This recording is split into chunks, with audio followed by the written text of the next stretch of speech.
Hey everyone, welcome back to my channel Anu's world. আজ মায়ের বকা খেয়ে ঘুম থেকে উঠলাম, কারণ উঠতে অনেকটা লেট হয়ে গেছে। উঠেই দেখি উঠোনের গাছগুলোতে কত বড় বড় ফুল ফুটেছে, তাই ভাবলাম তোমাদের সাথেও শেয়ার করি। উঠোন থেকে চলে গেলাম ছাদে, কারণ সেখানেও টবেতে গাছ লাগানো আছে। প্রথমে এসে গাছগুলোতে জল দিয়ে নিলাম, তারপরে মা তো এদিকে তাড়া দিচ্ছে, কারণ আমাদের এক জায়গায় বেরোনোর আছে। আর এই টবের গাছটাতে দেখো কেমন দু কালারের ফুল ফুটেছে, কত সুন্দর লাগছে তাই না? আর এদিকে মা যেহেতু তাড়া দিচ্ছে, স্নান করে রেডি হতে হবে ঝটপট। চলো আগে রেডি হয়ে নিই, তারপর তোমাদের বলছি কোথায় যাচ্ছি। আর এই হচ্ছে আমার ফাইনাল লুক। না, শীতকাল, সোয়েটার পরতে হবে। তারপর রেডি হয়ে বেরিয়ে পড়লাম। আর টোটোতে উঠেই ভাবছিলাম আমাকে তো আবার হাঁটতে। আর এই ভাইগুলো যাচ্ছিল স্কুলে, ওদের সাথে গল্প করে টোটোর জার্নি শেষ করে হাঁটা পথে রওনা দিলাম। আর মা তো খুশি মনেই হাঁটছে, কারণ আমরা যাচ্ছি আজ মামার বাড়ি।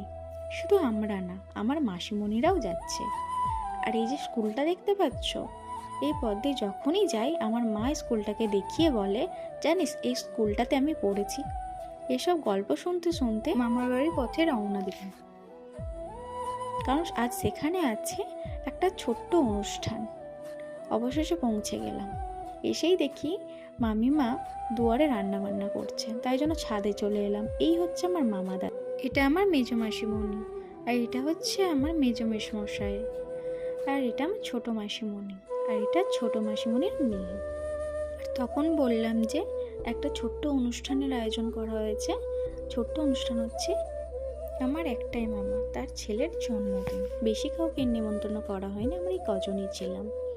এইদিকে আমার মামিমা তো বসে গেছে ভাইকে আশীর্বাদ করতে। প্রথমে চন্দনের ঘটা পরিয়ে দিল, তারপরে ধান দুর্বা দিয়ে আশীর্বাদ করলো। এবার দেখো মিষ্টি খাওয়ানোর সময় আমার ভাই কেমন করছে, এত খুঁতখুঁতে না, একটা মিষ্টিতে কিছু দেখেছে, ও তখন থেকে বলছে এই মিষ্টিটা আমি খাবো না। মামিমা কি করলো, অন্য মিষ্টি ওকে খাইয়ে দিল। তারপরে এসব সরিয়ে ওকে ভাত খেতে বসিয়ে দিল।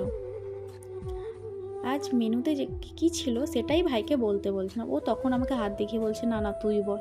কি করব, আমিই বললাম যে বিরিয়ানি, আলু ভাজা, বেগুন ভাজা, শিম ভাজা, পাঁপড় ভাজা, চাটনি, পায়েস, মিষ্টি, এইগুলোই ছিল মেনুতে। আর এই হচ্ছে বার্থডে বয়, সবাই ওকে আশীর্বাদ করো। আর দেখো ভাইয়ের মুখটা কেক কাটিংয়ের সময়, একটু পরে কেক কাটিং করতে বসে গেছিলো, কারণ ওর ইচ্ছা ছিল সন্ধেবেলায় কেক কাটিং করার।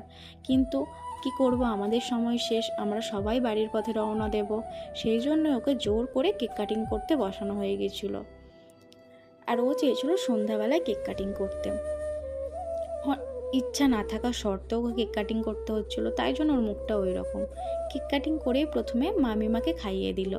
মামিমা এদিকে বলছে না তুই খা প্রথমে। আমি বলছিলাম খাও না, খাওয়াচ্ছে। তারপর মামাকে খাইয়ে দিল, তারপর সবাইকে একে একে খাইয়ে দিল। আর এইভাবেই আমাদের আজকের সুন্দরভাবে দিনটা কাটালাম।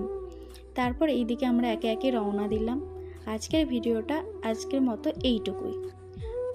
তোমাদের কেমন লাগলো অবশ্য কমেন্ট করে জানিও। আর আমার ভাইকে সবাই আশীর্বাদ করো, ও যেন বড় হয়, অনেক মানুষের মতো মানুষ হয়। টাটা।